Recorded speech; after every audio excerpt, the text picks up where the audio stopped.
पूर्व मुख्यमंत्री अशोक गहलोत ने भारत रत्न के ऊपर एक टिप्पणी करके राजनीति हलचल को बढ़ा दिया है।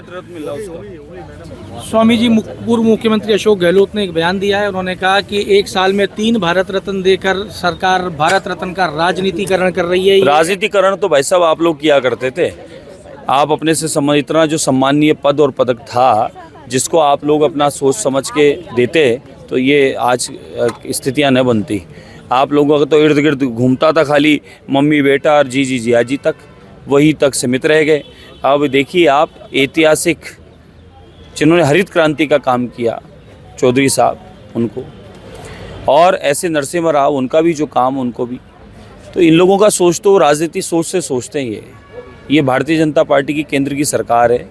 जिसको जो मिलना चाहिए वो सम्मान अंतिम छोर के व्यक्ति तक पहुंचनी चाहिए, सेवा। तो इस प्रकार का सोच और स्वभाव ये इनका है नहीं, इसलिए इस प्रकार की बातें करते हैं और ये सोच इनकी कभी होने वाली भी नहीं है। इसीलिए ये गिनती के कुछ लोग रह गए हैं, तो इसलिए ये इस प्रकार की बातें करते हैं जिन बातों का कोई अस्तित्व नहीं है। ये जो इस सम्मान के लायक है ये सम्मान उनको मिलना चाहिए और वो मिल रहा है।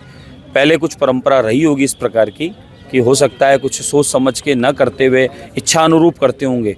अब बहुत विचार करके फिर इस प्रकार के पद मिलते हैं, जिनको मिलना चाहिए उन्हीं को मिलता है। पूर्व मुख्यमंत्री का ये भी कहना है साहब कि ये जो एनडीए की जो दाल है ये गलेगी नहीं। आपको क्या लगता है लोकसभा के अंदर जो मुख्यमंत्री कह रहे हैं, पूर्व मुख्यमंत्री अशोक गहलोत कह रहे हैं कि ये नहीं चलेगा मामला, आपको क्या लगता है लोकसभा चुनाव में इनकी स्थिति क्या होगी?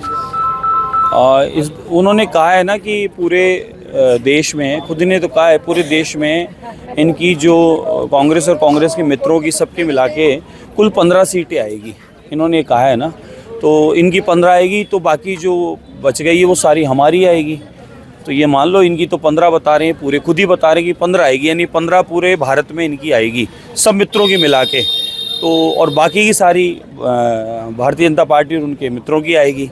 तो इसलिए मान रहे हैं इस बात को कि इस बार 450 पार जा रहा है मामला, इसलिए बौखलाहट में ये इस प्रकार की उटपटांग बातें करके। तो आपने एक और नारा दे दिया कि 450 पार। हाँ, 450 पार और ऐतिहासिक बहुमत है। क्योंकि देखिए पार्टी पॉलिटिक्स ये लोग करते हैं, हमारे यहाँ काम है सेवा का। आदरणीय प्रधानमंत्री नरेंद्र मोदी जी 2014 से जब से प्रधान सेवक बनकर आए तब से आप आज तक उठाकर देख लीजिए, जन कल्याण की, गरीब कल्याण की कितनी योजनाएं, कितने लाभ घर घर तक पहुंचने के काम प्रत्येक कार्यकर्ता के साथ मिलकर जिम्मेदारी के पूर्वक किया जा रहा है। इन लोगों के इस प्रकार के कभी काम और सेवा का काम रहा नहीं। इनका तो ले दे के सिर्फ खाली एक परिवार के इर्द गिर्द घूमने का काम रहा, परिवार के लोगों को, मित्रों को लाभ पहुँचाने का काम रहा, गरीब कल्याण का काम। इन्होंने तो एक ही नारा अब तक देते आए, गरीबी हटाओ, गरीब हटाओ। अब इनसे 60 साल में गरीबी हटी नहीं और इनके स्विच बैंक जमाते होते गए और ये समृद्ध होते गए, देश समृद्ध हुआ नहीं। एक स्थिति थी कि सोना भी गिरवे रख के पैसे लाने पड़ते थे, ये हालत कर दी थी इन्होंने। और आज देखिए कितना समृद्ध है भारत, तो इसलिए इनसे पच नहीं रहा है ये भारत रत्न। क्या इनसे तो देश का विकास भी नहीं पच पा रहा है, इसी प्रकार को बचकानी बातें कर रहे हैं। ना तो इनसे भारत रत्न पचेगा और ना इनसे पच पाएगा देश का विकास, ये कहना है हवा महल के विधायक बाल मुकुंदाचार्य का। लोकसभा चुनाव नजदीक है, टिप्पणियां शुरू हो चुकी हैं। ऐसी ही तीखी और तरारी आपको टिप्पणियां देखने को मिलेंगी। अमर उजाला के लिए जयपुर से मैं आशीष। अगर आप ये वीडियो YouTube पर देख रहे हैं तो हमारे चैनल को सब्सक्राइब करें और बेल आइकन को दबाना ना भूलें। अगर आप Facebook पर ये वीडियो देख रहे हैं तो हमारे पेज को लाइक करें।